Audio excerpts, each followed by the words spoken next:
Trudeau's government has initiated a new incentive for first-time home buyers in Canada, where the amortization is now up to 30 years for first-time home buyers. However, though, there are some pros and cons.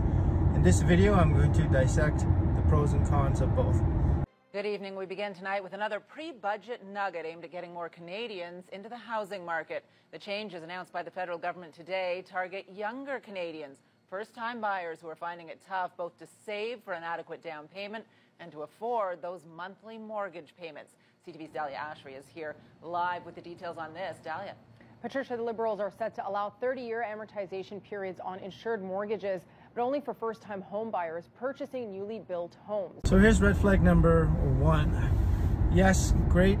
It's awesome that first-time home buyers now have a 30 years amort timeline. However, though, what does that mean? Yeah, it does mean that the monthly payments are less, but it also means that more of the interest is going towards the bank, which in turn it's costing you more to buy that house or to own that house. Second thing is, this incentive is only for new home builds or new construction only.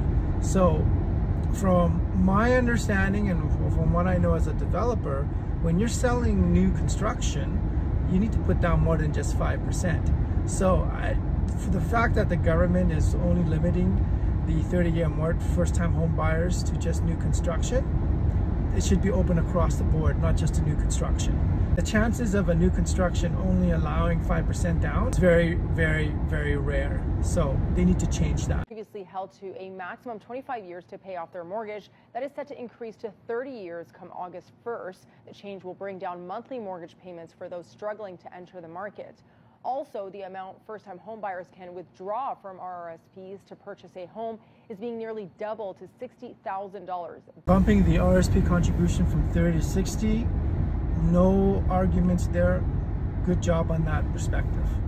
The federal government's move to lengthen the amortization period on insured mortgages for some and be extended to all Canadians. Homebuyers are being praised by advocates, but some argue it should go further given the housing shortage and the high cost of rent. Deputy Prime Minister Chrystia Freeland says it's understandable that younger Canadians feel the deck is stacked against them. She says today's announcement will help make things more affordable. Sure, more affordable, but it means that it's going to take us longer to pay off that mortgage. What they should have done was cut our taxes down, and which will reduce our expenses tremendously, which means housing prices would also go down because material costs is less than taxes. They should also cut the fees that it costs to build homes as well too with the municipal government. If you make those type of cuts, housing prices will go down, and more Canadians, younger Canadians, will be have enough money to afford these homes. That's what you got to do. Canadians work really hard to be able to buy and afford their homes. And it is only fair that mortgage lenders should help Canadians do everything they can to afford their homes at a time of higher interest rates. Have you guys ever wonder why homes in, for example, Texas, and these are massive homes in Texas, why they're inexpensive compared to British Columbia? One, of course, the price of land is cheaper, but two, the price of materials is way cheaper compared to here. These are all real, tangible measures that are going to help more Canadians get into the housing market and buy their first home.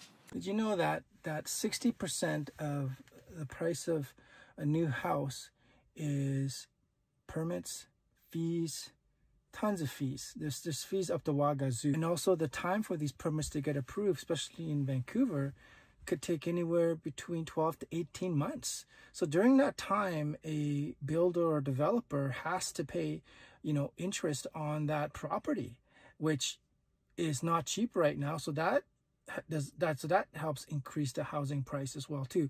So really, Government of Canada, if you really want to make housing more affordable, it's very simple. Cut down on the permit costs, cut down on the taxes that developers have to pay on these materials, and housing prices will go down or will be more affordable than what it is now.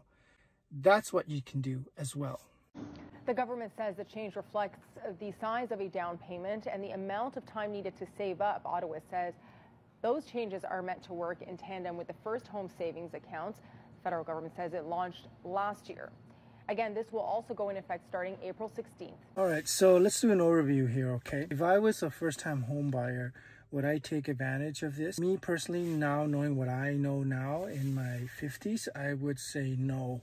I would purchase my first rental income property before buying a home for my own primary or personal use because it's a liability. I would buy investment property first, and once those investment properties make cash flow, I would then acquire another investment property and a third and a fourth. And then when those investment properties has enough equity or cash flow, I use that equity or that cash flow to then buy my primary residence. That's what I would do in this case scenario, knowing what I know now in my 50s. So I wouldn't leverage this at all for my own primary use. But that's just me. What are your guys' thoughts? To me, the real estate market here is still extremely expensive.